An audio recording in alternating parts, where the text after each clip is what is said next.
and welcome to Live in the Hive. I'm Michelle Eagleton and you're watching the only online magazine show dedicated to theatre across Greater Manchester. If you love theatre, you're in the right place. Now, you might be watching for the first time. Hello if you are. We're always on Sunday, 8 o'clock on the Live in the Hive Facebook page and also the I Love Manchester Facebook page, that iconic brand dedicated to community and culture. It all takes place here in my garden bar, the Hive. This is where the magic happens, and I bring you the latest news from the theatre world and interviews of people coming to our fair city. Are you ready for a show? We've got a great one for you this evening. Who are our guests? Well, these guys.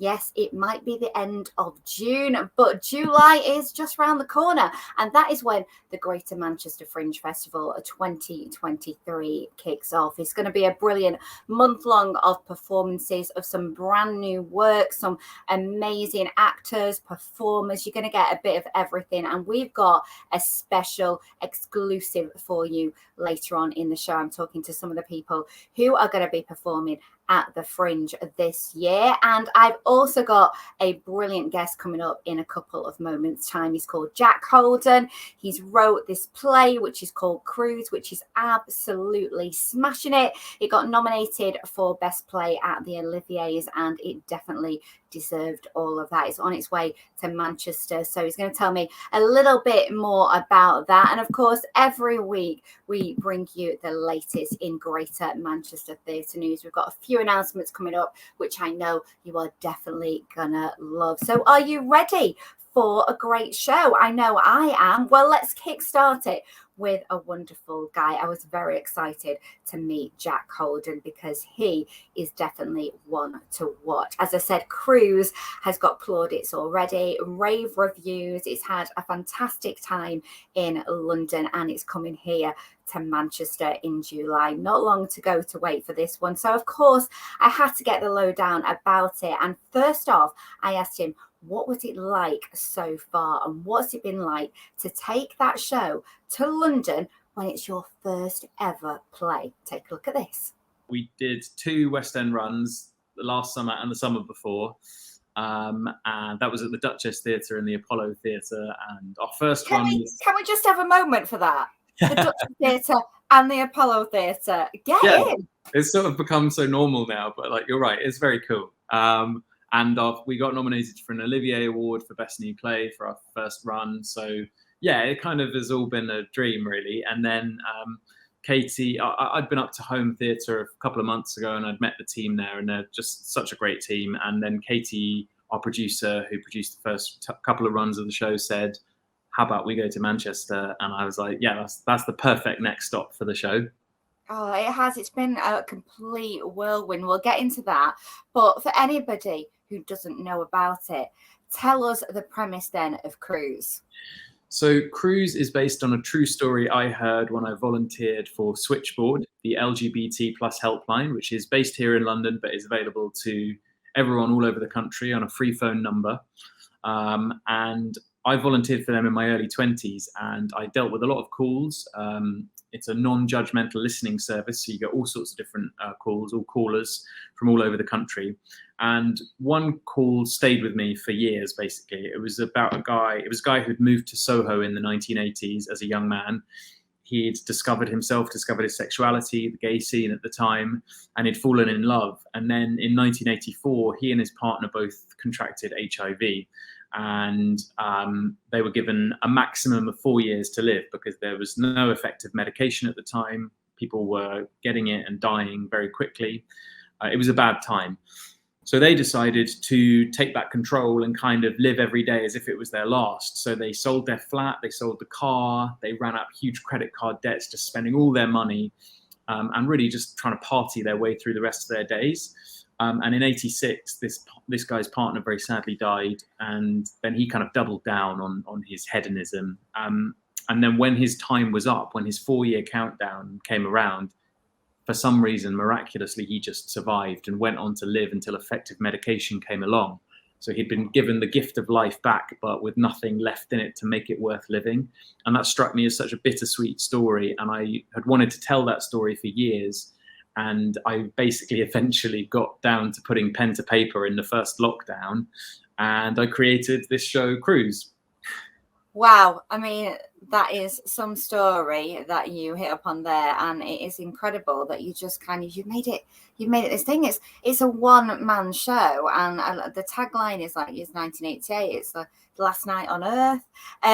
So there's a lot of hedonism, I imagine, and you've seen it. There's a pumping 80s soundtrack as well. Yeah. Yeah, exactly. Yeah. So I'm the only actor on stage, but next to me is the composer of the show and a very talented musician called John Patrick Elliott. And he has written a lot of original music for the show, which is kind of an homage to 80s music. And we use a lot of hits from the time as well that we perform, I sing. And it's a real journey from the end of disco through synthesized pop through to house music and rave. So it's really, there's like a real musical history that goes on. And although it's a heavy subject matter, it's dealt with in a very life-affirming and uplifting way. And these explosions of music kind of punctuate it. And so you'll be in a kind of quite sad moment, but then this music will kind of erupt from it. And yeah, it's a real roller coaster. Wow. I mean, what's it like doing a one-man show anyway? Well, you know, when you're getting out on that stage and it's like, I know you've got that other person, but it's just you. I suppose it might be better because you've wrote the material. Yeah, I think there's no writer that's going to have a go at me after the show if I get it wrong. Yeah. No, it's like, I've just thrown another line there. Come on. Exactly. I'm pretty free in that sense, which is good. But it's kind of an athletic event, really. You kind of have, because it's very physical as well. There's lots of movement, lots of dancing, a lot of talking, a lot of different characters that have their own physicality. So it's a really good workout, which is good. But you've really got to psych yourself up for it. And I kind of become a bit of a monk when I'm doing a run of this show, because I've got to be very well behaved for a month so I can. Don't tell us that. I want to think that you're going to go out partying straight after you come off stage, and it's like, yeah, we'll come with you, Jack. Come on, yeah. You might see me in the pubs and clubs around. Actually, we'll see. Oh, brilliant! Now I know you got that initial story, but I suppose trying to get to the heart of things and getting more research, is that kind of what you did after you were hit by that? I know, you know, you're looking very fresh. I don't think you were around in the 80s, were you, Jack? I just missed them, actually. I was born in 1990. So when I decided to tell a story from the 1980s, I mean, I was such a huge fan of the culture of the 80s, the music, clothes, the whole vibe. But I knew that if I wanted to tell this story, it'd have to be really authentic. So I did a lot of formal research with some books about music and Soho at the time. But then I also spoke to some older queer friends who were there on the scene at the time, and I guess I got their emotional memories of the time, which was the stuff that really made the play ring true. And it's real textural things. Like my friend he said, well, Soho now is it's all glass fronted shops and stuff and cafes, and it's all very sort of cosmopolitan and free, whereas back in the 80s it was a lot less glass, and it was sort of little slidey peepholes to get let into clubs, underground clubs, secret clubs. So it was a lot, although it was more like a red light district basically in the traditional sense, and so that really changes the atmosphere of a place. And so I put that into the show because I was like, that immediately changes the audience's imagination of this world we're building.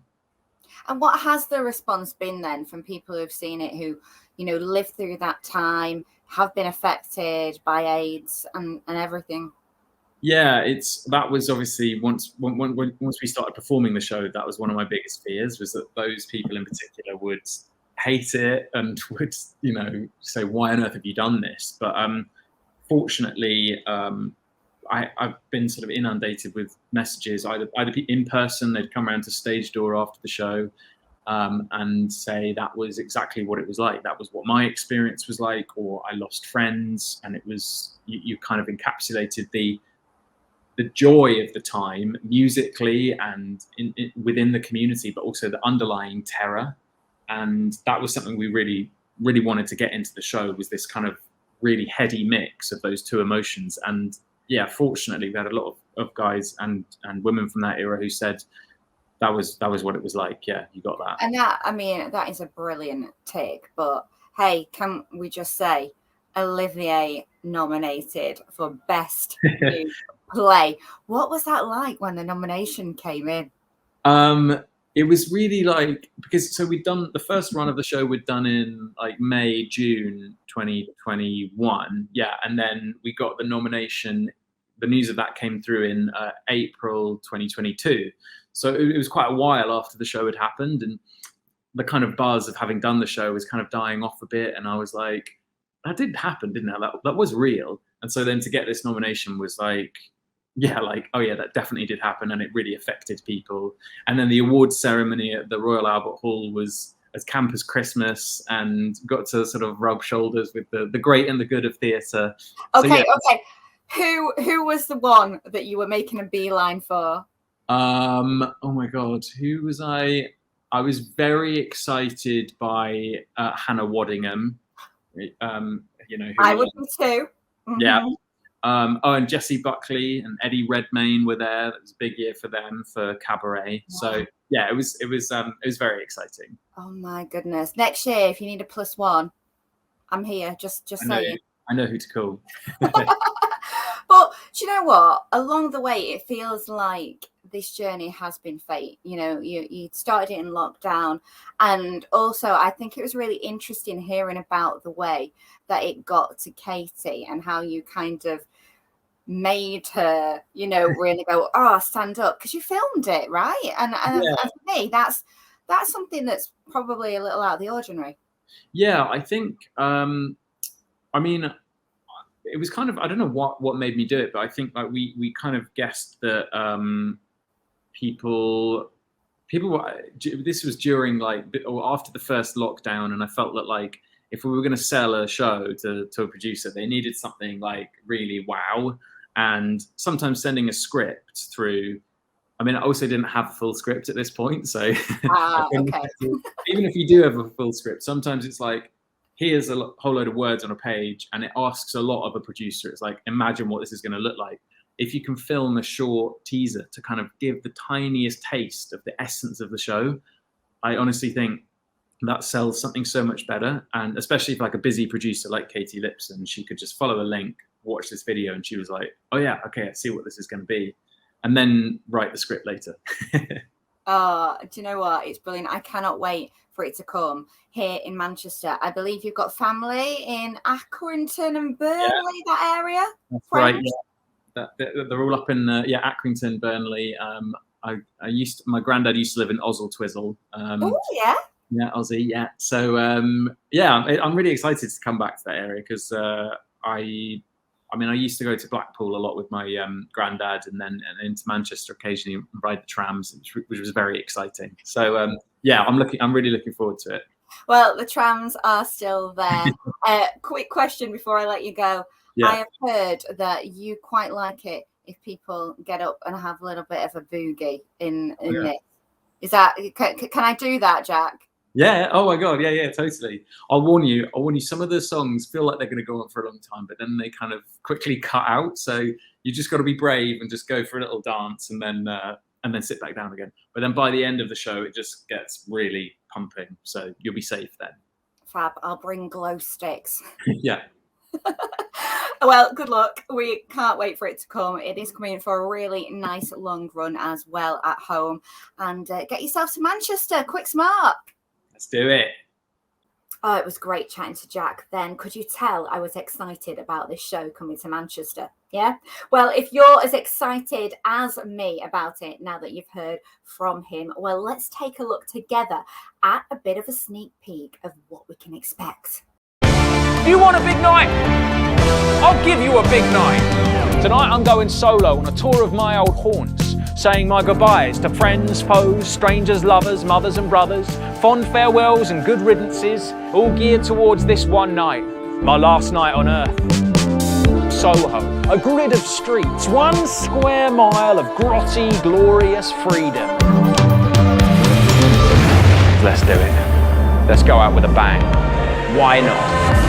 Can you feel it?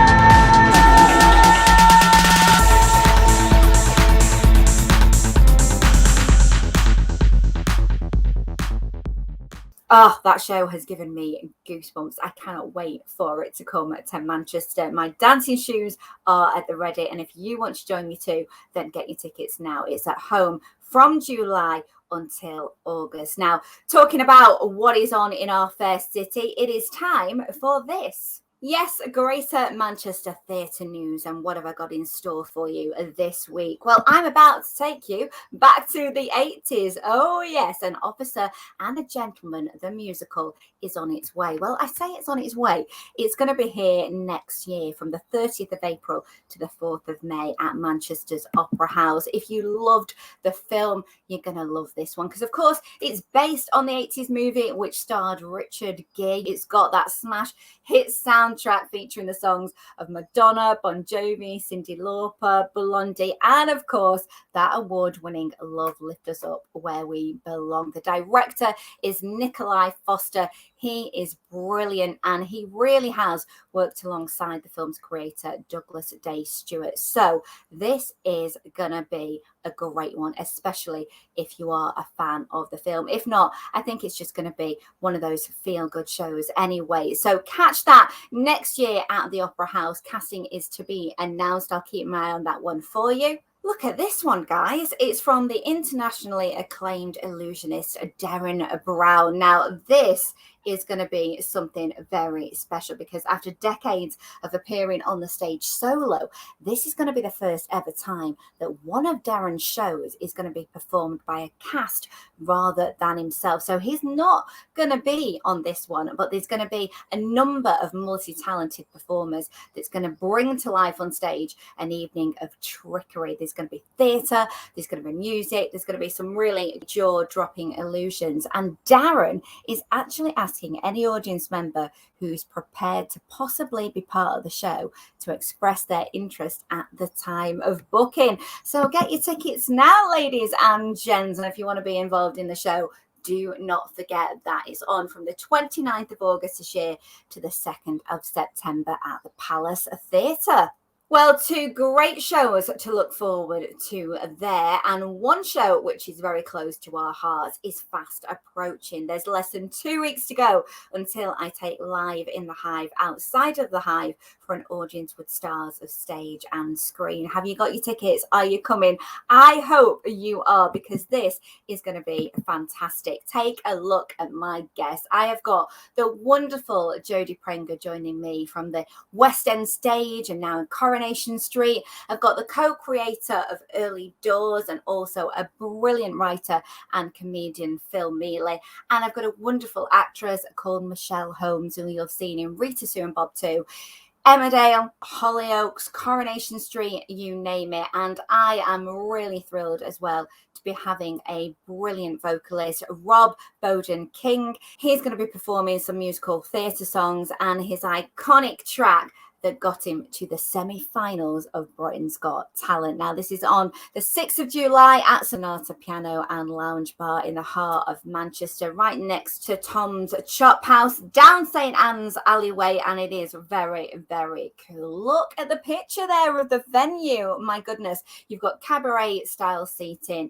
It's relaxed, there's table service, there's cocktails, cheese boards, and let's face it, some brilliant entertainment. I'm going to be getting the lowdown from my guests. You could be part of that live audience, and it's all to raise money for a brilliant cause. I'm raising money for Prevent Breast Cancer Charity, the only charity in the UK dedicated to the prediction and prevention of breast cancer. So how can you get your tickets? Well, it's dead easy. Just head over to the Greater Manchester Fringe website, because this is part of Greater Manchester Fringe this year. You go into the website, you look for our performance, and you can buy tickets direct through there. We've only got a few tickets left for this, but I would love to see you there.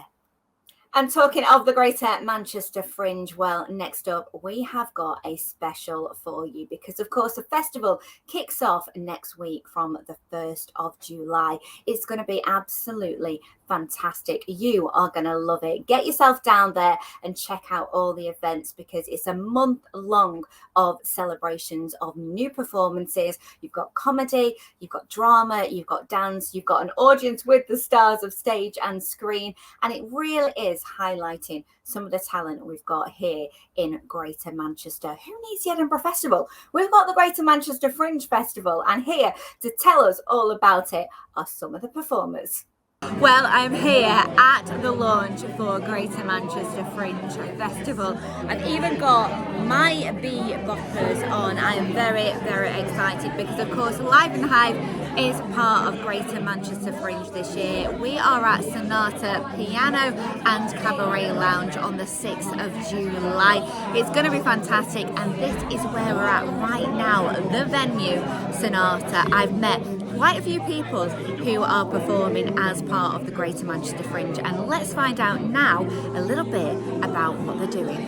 So this show here, Outside In, is a storytelling show for adults, and it's all about trying to find your people. So I've got on one side the Dubai bitches that are all girly, they're into Botox, glamour, doing up your houses, and then on the other side I've got the arty crowd that they're poets, they're into naked yoga, hummus, chickpeas in any form, and I'm part of both but not wholly part of either, so I'm just somewhere in the middle trying to find my people. This show is on at Gulliver's in the Northern Quarter in the back lounge on the 25th and the 26th of July at 7:30, and then it's on again on the Sunday the 30th at 2:30, a matinee. In lockdown, I lost my job and I needed a project, and I wanted to get free stuff, mainly free crisps from crisp manufacturers, and then I eventually did, and then I wanted everyone else to enjoy the joy of receiving free Christmas taste from crisp manufacturers, and so I brought some crisp manufacturers called Spuddos to the GM Fringe to give everyone in the audience one of their 6 unique flavours, their sort of salt and shake bag situation, and we're all going to review them together as part of the Christmas New Live, which is returning from last year. With it's largely 70% new stuff from last year as well. So if you went last year, there's plenty of new stuff for you to enjoy this year. It's at the King's Arms, the best pub in Manchester, no offence, / Salford, on July 21st and 22nd for the Greater Manchester Fringe. So I'm really excited to be bringing this back, to, debuting it back at the King's Arms. So it's called Les and Ali's Big Balearic Adventure, and it's about a couple who they're on their honeymoon, and they've kind of basically, well, the guy is basically massively overspent on this wedding, and Ali, the wife, she didn't really want a big wedding, and he kind of went for all the bells and whistles, and ultimately he's put themselves in like a huge amount of debt, and she doesn't know that, and he's also there's a little revelation towards the kind of second half where he reveals that he's kind of left his job and he hasn't told her. And so he's been kind of sneaking out when he said he's been going to work. And so basically they get to Ibiza, and he gets there and he gets off the plane, and as soon as he gets off the plane he's like, oh my God, I've come home. There's this kind of energy about Ibiza where you just, there's this kind of really welcoming feel about the place. So he decides to try and convince Ali to move to Ibiza. I play Rosie. Rosie is a lady who works in the local late show on the checkout. And one day, Jesus comes in. So what happens then? Well, what she does is that they go out on a date. What happens after that, you'll have to see. It's a one-woman show, so it's just me telling my story of how I meet Jesus and what happens next. It's on at the Seven Oaks pub, and it's on the 5th to the 7th of July, with a matinee on the Wednesday at 2 o'clock. I think people should come and see our show because it's going to be an absolutely madcap, hilarious use of your time. If you are in a bad mood at the start, you will leave in a better mood. If you're laughing at us or with us, you'll be laughing. It'll be great. It's great, yeah. It's very, it's fun, it's silly, it's musical. It's also got some like sincere moments you can really connect with. I think it's got everything you want in a musical going for it, honestly. It's campy, it's silly, and it's delightful. We tell some important stories about, especially our lead character, which is like very close to my heart, about some different social issues that she has faced and overcome, and is a prouder, stronger person for it. So our show is Ahoy, Ballad of the Time Kraken, and it's on the 28th and the 29th of July at Salford Arts. And what the Greater Manchester Fringe Festival does is just gives everyone, this level playing field, so anyone can get involved. And and that doesn't mean that everything is produced by people who have never produced anything before. I mean, to the contrary, you see stuff at the Greater Manchester. I've been going to the Greater Manchester Fringe as long as it's been running, and you see stuff that you've seen at the Edinburgh Fringe. You see shows with really famous actors by really famous writers, so it's a real mix of experiences, and I've seen some of the best work that I've seen in Manchester at the Greater Manchester Fringe Festival. I am so delighted that Live in the Hive is part of this year's Greater Manchester Fringe Festival. It's going to be great. And if that whet your appetite, head over to the Greater Manchester Fringe website. All the information is on there about the shows, when they're on, where they're on, and how to get your tickets. Hopefully, we will see you there too. A big thanks to Greater Manchester Fringe for being my guest this evening, and also to the wonderful Jack Holden. If you want to find out what's going on across our fair city when it comes to theatre, remember you can always check out the I Love Manchester website, and we would love it if you would give us a follow on social media as well. We're at Live in the Hive 21 on Instagram and Twitter, and of course we are here every Sunday night at 8 o'clock in the Hive My Garden bar. So spread the word, tell everybody about it. We stream live on the Facebook page of I Love Manchester and Live in the Hive. Have a great week, and I'll see you next Sunday.